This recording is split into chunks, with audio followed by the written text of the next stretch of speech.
cargaba en la espalda el asesinato por error de Edgar Guzmán López, hijo del Chapo Guzmán. Gonzalo Insunza. Insunza fue registrado en Culiacán, pero fuentes cercanas a la familia afirman que nació en Navolato. Su padre, don René Insunza, era originario de La Vuelta, ubicado a 5 kilómetros de la cabecera municipal, y se dedicó al negocio de las drogas cuando a los narcotraficantes todavía se les llamaba gómeros. De familia clase mediera, estudió primaria y secundaria en el Colegio Sinaloa, administrado por monjas, con domicilio en la colonia residencial Guadalupe. El destino lo puso en el umbral de la delincuencia. Nacido el 17 de agosto de 1970, era un adolescente cuando su padre murió. Le dejó un grande marquís y una pistola escuadra como herencia.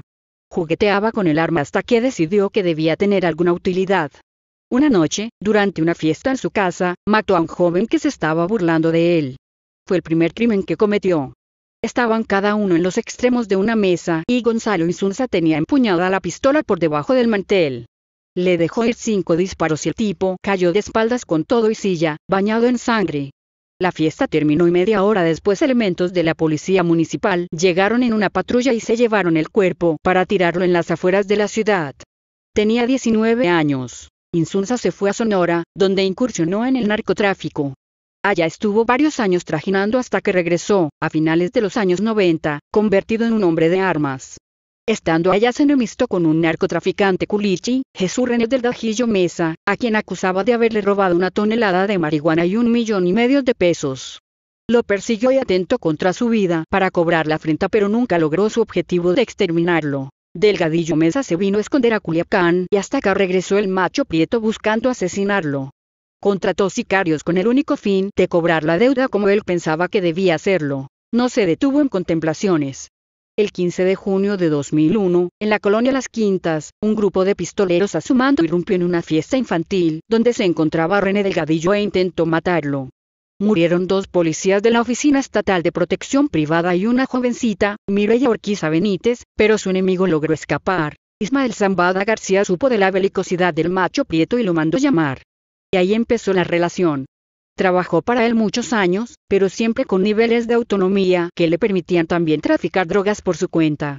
El Mayo le decía al Apache, por la forma en que usaba el pelo, compartida en medio y su piel morena. Se instaló en la colonia Los Pinos, que convirtió en un búnker al que nadie entraba sin ser monitoreado. Era su mundillo privado que celaba de incursiones de malandrines y policías a costos de muerte. Una vez, a finales de los años 90, un par de patrullas de la policía ministerial arribaron a una de las calles de su colonia para ejecutar una orden de aprehensión en contra de un joven que tenía líos legales relacionados con una muchacha. Cuando los policías bajaron de sus unidades, fueron rodeados por gatilleros del macho Prieto que los habían ubicado desde que entraron a la colonia. Les preguntaron a qué iban y respondieron que a ejecutar una orden de aprehensión.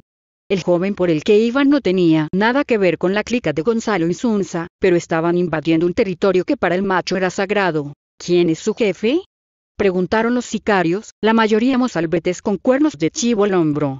El comandante, Héctor Ochoa Polanco, respondieron. Se referían al que entonces era jefe de órdenes de aprehensión de la policía ministerial. Díganle que venga, ordenaron. Siguieron la instrucción y Ochoa Polanco se presentó minutos después. En cuanto llegó al lugar hizo acto de presencia al macho Prieto, se acercó al comandante y le dio una bofetada. ¿Qué no sabes que para entrar aquí tienes que pedir permiso?, le espetó.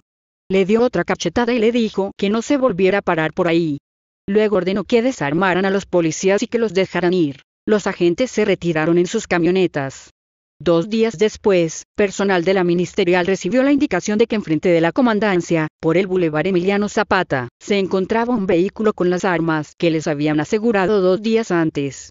El cargamento estaba intacto. El macho Prieto tenía repulsión hacia los policías porque pensaba que muchos de ellos le brindaban protección a Delgadillo Mesa. Fuentes del gobierno afirman que muchos de los crímenes contra agentes policíacos fueron perpetrados por Gonzalo Insunza bajo esa presunción, aunque su nombre no forme parte de ninguna de las investigaciones de estos crímenes. En otra ocasión, en abril de 2005, un convoy compuesto por 2 patrullas de la Policía Estatal Preventiva tuvo que replegarse a su base ante la amenaza de Gonzalo Insunza de que acabaría con los agentes si no se retiraban. Fue al mediodía, en la misma colonia Los Pinos. Los policías se regresaron a su base, entonces por Bahía de Huira y hasta ahí lo siguió el jefe de los sicarios, se bajó de su vehículo y después de recordarles a su madre a grito abierto, se retiraron. Libertad por arte de magia. Un mes después ocurriría un hecho insólito. El 5 de mayo de ese año, Gonzalo Insunza se internaría en la Clínica de Rehabilitación Oceánica, ubicada en Mazatlán. Tenía un fuerte problema de adicción a las drogas y quería resolverlo. Se trasladó con un grupo de secuaces al puerto y cuando detallaban su estadía y la forma de coordinarse mientras le daban atención, fueron detenidos por la Policía Municipal del puerto, justo frente al extinto centro nocturno Toro Bravo, por la Avenida del Mar. Los gatilleros viajaban en un vehículo Jetta y una camioneta Ford Lobo, donde también llevaban un arsenal.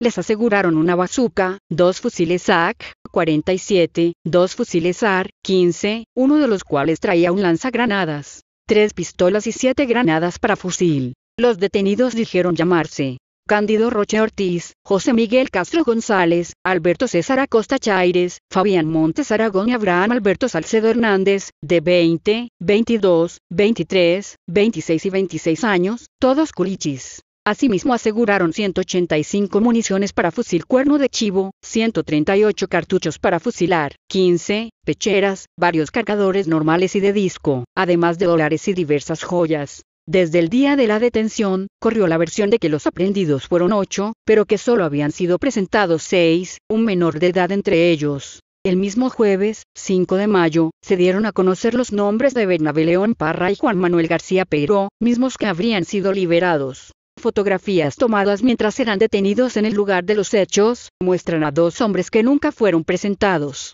En realidad, uno de ellos era el Macho Prieto y el otro Ismael Bernal Cristerna, conocido como el Mongol. Fuentes extraoficiales de la SPIDM aseguraron que los sicarios habrían ofrecido, antes del traslado, 500.000 pesos para que los dejaran libres, pero que los policías lo rechazaron. Los 8 detenidos, afirmaron las fuentes, llegaron esposados a las celdas, pero allí León Parra y García Peiró habrían dado 1.500.000 pesos para ser dejados libres. Pese a las evidencias, testimonios e imágenes, Luis Noriega Ordórica, entonces director de la SPIDM, aseguró que solo fueron 6 los detenidos. Otro que negó los hechos fue el alcalde Alejandro Higuera Osuna, de extracción panista. Apenas el 31 de julio pasado, después de una persecución que inició en el cruce de Obregón y Terrones, el mongol fue asesinado de carro a carro.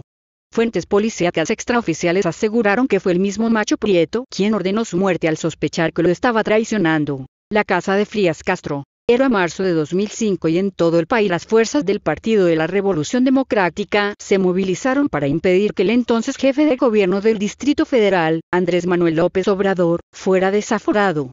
Un diputado sinaloense, Francisco Frías Castro, formaba parte de la comisión instructora, y en Culiacán un centenar de simpatizantes periodistas se plantaron en una casa que tiene en Culiacán para exigirle que rechazara el desafuero.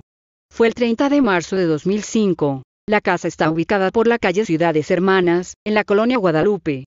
Colgaron mantas y lanzaron arengas durante algunas horas, para luego retirarse. Lo que no sabían es que Frías Castro no vivía allí y que, de acuerdo con informes confidenciales del ejército a los que se tuvo acceso, fue durante un tiempo casa de seguridad de Gonzalo Insunza, el Macho Prieto. Dice textual un informe del GAE, Grupo de Análisis Especializado, dirigido al general de brigada con fecha de 20 de marzo de 2006. 9A. ZM. GAE. Para atención del Segral de Verdad. DEMCT. 9A. ZM. 20, Mar, 06. Asunto. Informar a esa superioridad datos obtenidos acerca de Gonzalo Insunza, al Macho Prieto. Información. En relación al individuo de nombre Gonzalo Insunza, al Macho Prieto en los archivos con que cuenta el GAE de esta zona militar se obtuvo la siguiente información. Antecedentes. Se tiene información que citado individuo es gatillero de Ismael Zambada García, Amayo Zambada, además de controlar y reclutar a personal a órdenes de citada persona. Su distintivo dentro de la organización del Mayo Zambada es Golfo y su, al Macho Prieto. Propiedades relacionadas con Gonzalo Insunza, ubicadas en esta plaza. Domicilio ubicado en BLBRD. Ciudades Hermanas Poniente No.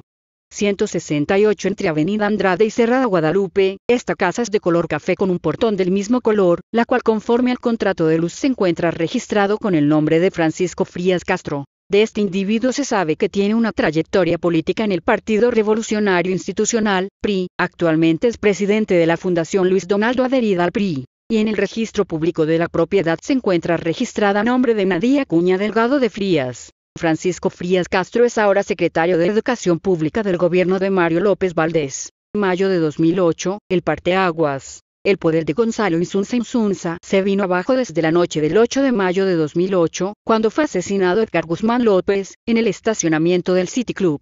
Recién había empezado la guerra entre los hermanos Beltrán Leiva y el cártel de Sinaloa, y por un tiempo se pensó que el ataque había sido perpetrado por gatilleros al servicio del Barbas, Arturo Beltrán Leiva. Pero no fue así. En realidad la muerte del hijo del Chapo Guzmán y de Griselda López Pérez se debió a una confusión. Un comando de Gonzalo Insunza ubicó a un grupo de jóvenes que charlaban en el estacionamiento de la tienda citada y lo reportó a sus superiores. A través de los radios se cruzaron datos, preguntas y órdenes. Los jóvenes fueron confundidos con los contrarios y se dio la orden de disparar.